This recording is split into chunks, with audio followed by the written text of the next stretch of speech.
So hey guys, welcome back my science OBD की एक नई वीडियो में आपका फिर से स्वागत है। आज की क्लास में हम बात करने वाले हैं रेस्पिरेशन इन ऑर्गेनिजम्स पार्ट 3 के बारे में। आज हम पढ़ेंगे respiration in other animals, respiration in fish, respiration in plants, मतलब respiration in insects, breathing under water and respiration in plants के बारे में। इसके बारे में डिटेल में बात होगी और आज की वीडियो के बाद आपको कभी भी कंफ्यूजन नहीं रहेगी कि कैसे इनमें रेस्पिरेशन होती है। लेकिन इससे पहले अगर आपने अब तक हमारे चैनल को सब्सक्राइब नहीं किया है तो चैनल को सब्सक्राइब कीजिए, बेल आइकन को प्रेस कीजिए और ऑल नोटिफिकेशन को ऑन कीजिए ताकि मेरी वीडियोज़ की नोटिफिकेशन से आपके फ़ोन की घंटी बजती रहे। तो चलिए अब आज की क्लास की बात करते हैं। लेकिन इससे पहले हम आज की क्लास की बात करें, हम थोड़ा सा क्विक रिकैप करते हैं। लास्ट क्लास में हमने बात की थी ब्रीदिंग के बारे में, ब्रीदिंग रेट के बारे में, ब्रीदिंग के मैकेनिज्म के बारे में। हमने पढ़ा था कि हमारे केस में, ह्यूमन बींग्स के केस में कैसे एक्सचेंज ऑफ गैसेस होता है और हमारे केस में कैसे होता है, लंग्स की हेल्प से होता है। जैसे हमारे केस में होता है वैसे ही दूसरे कुछ एनिमल्स हैं उनके केस में भी होता है। जो बड़े जानवर हैं जैसे कि जो मैमल्स हैं या जो बर्ड्स हैं या रेप्टाइल्स हैं, लिजर्ड्स हैं, इनमें भी रेस्पिरेशन के लिए ऑर्गन जो है वो लंग्स ही है। यानी जैसे हम रेस्पायर करते हैं वैसे ये भी लंग्स से रेस्पायर करते हैं। लेकिन इसके अलावा कुछ और जानवर हैं जिनमें लंग्स नहीं होते हैं। तो जब उनमें लंग्स नहीं हैं तो वो कैसे रेस्पायर करते हैं? जैसे यहाँ पर कुछ जानवरों के नाम मैंने लिखे हैं, जैसे फिश में, अर्थवर्म में, कॉकरोच में, ग्रासहोपर में, मॉस्किटो में, एंट्स में और हाउस फ्लाइज में, इनमें भी लंग्स नहीं होते हैं। इन सभी जानवरों में लंग्स नहीं होते हैं, लेकिन ये भी रेस्पायर करते हैं, ये भी ऑक्सीजन लेते हैं, इनकी बॉडी में भी एनर्जी रिलीज होती है। तो ये कैसे होता है? अब इनमें से कुछ ऐसे जानवर हैं जिनको हम एक कैटेगरी में लिख सकते हैं, जैसे यहाँ पर cockroach, grasshopper, mosquito, ants and house flies. ये सारे जो हैं इनको हम एक कैटेगरी में रख सकते हैं और उसको हम कहते हैं इंसेक्ट्स। इन सभी को कलेक्टिवली एक नाम दिया जाता है इंसेक्ट्स। अब मैंने यहाँ पे इनको कलेक्टिवली इंसेक्ट्स क्यों कहा? क्योंकि इन सभी में एक ही तरीके से रेस्पिरेशन होती है, एक ही तरीके से ब्रीदिंग होती है। तो सबसे पहले हम इनकी बात करते हैं कि इंसेक्ट्स में कैसे ब्रीदिंग होती है। अब इंसेक्ट्स में हमारी तरह लंग्स नहीं होते हैं, तो ये कैसे रेस्पायर करते हैं? इनकी बॉडी में होते हैं छोटे छोटे से टाइनी होल्स।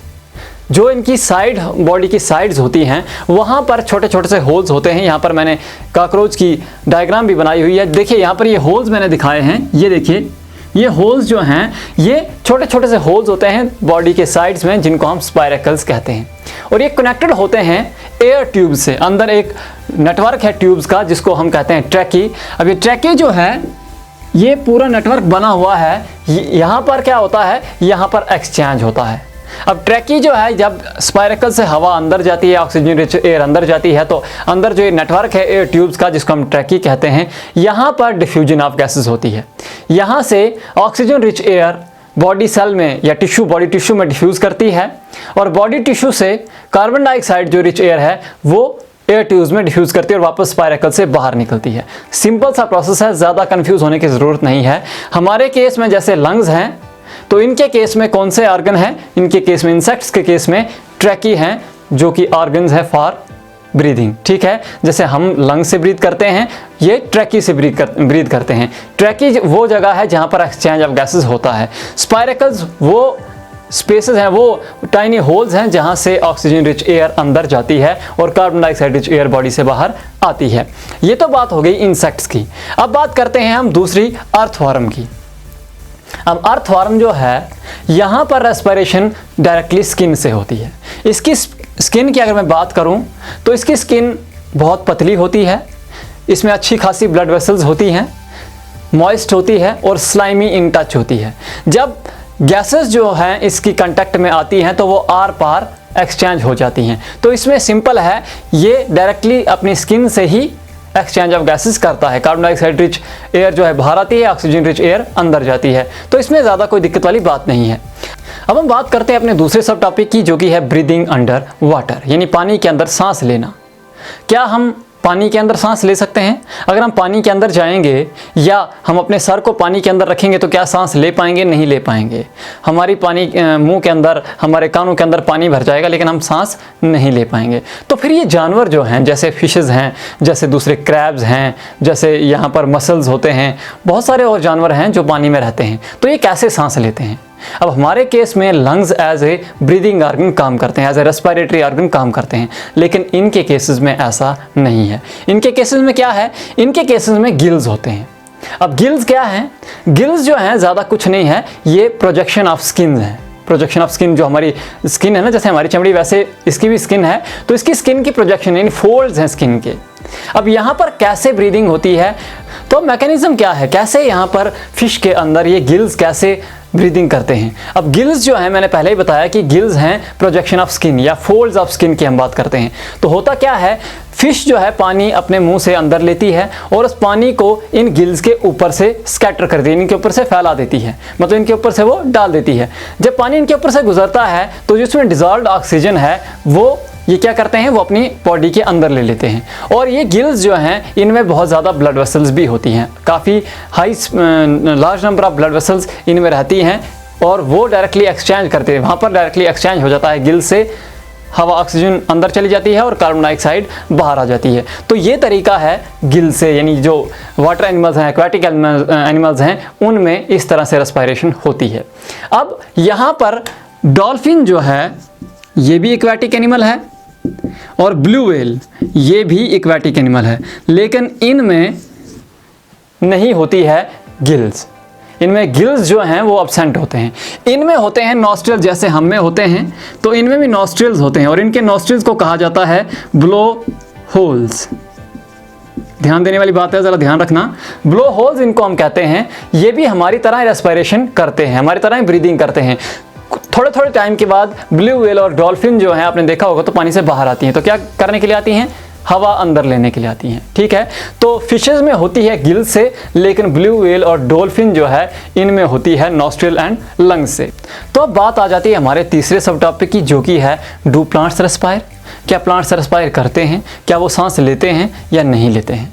तो बिल्कुल हम सांस लेते हैं, दूसरे जानवर सांस लेते हैं, तो प्लांट्स भी सांस लेते हैं। उनको भी फूड की ज़रूरत है, उनको भी एनर्जी की ज़रूरत है। तो एनर्जी जो है वो कैसे आएगी, फूड से आएगी। अब फूड को ब्रेक डाउन करने के लिए उनको भी ऑक्सीजन की ज़रूरत पड़ती है, तो वो भी रेस्पायर करते हैं।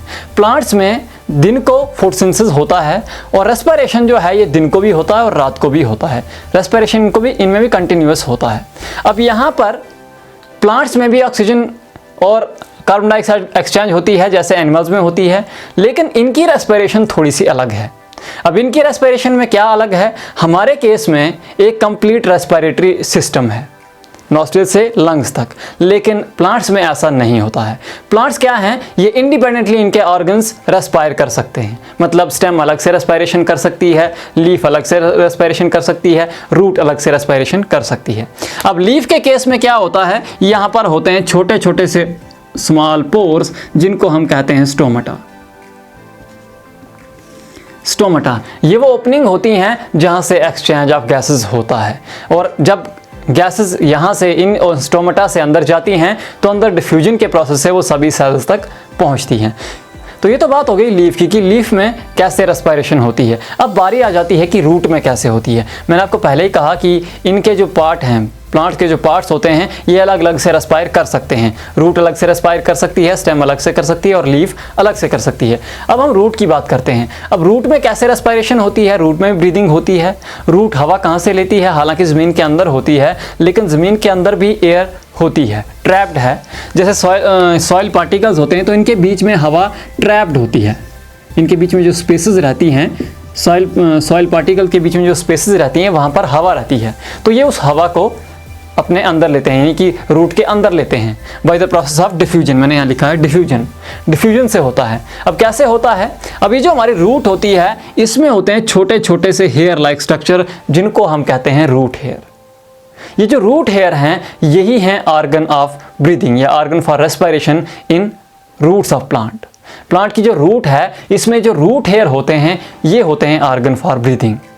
ठीक है, तो मेरे ख्याल से आपको समझ आ गया है कि कैसे दूसरे जानवरों में होती है, इंसेक्ट्स में कैसे रेस्पिरेशन होती है, अर्थवर्म में कैसे होती है, फिशेस में कैसे होती है, डॉल्फिन और ब्लू व्हेल में कैसे होती है, और प्लांट्स में कैसे होती है। आज की क्लास में इतना ही, लेकिन जाने से पहले वीडियो को लाइक करें, कमेंट करें और शेयर करें, ताकि ज़्यादा से ज़्यादा लोगों तक ये वीडियो पहुंच पाए। फिलहाल अभी के लिए अलविदा, फिर मिलते हैं एक नई वीडियो में।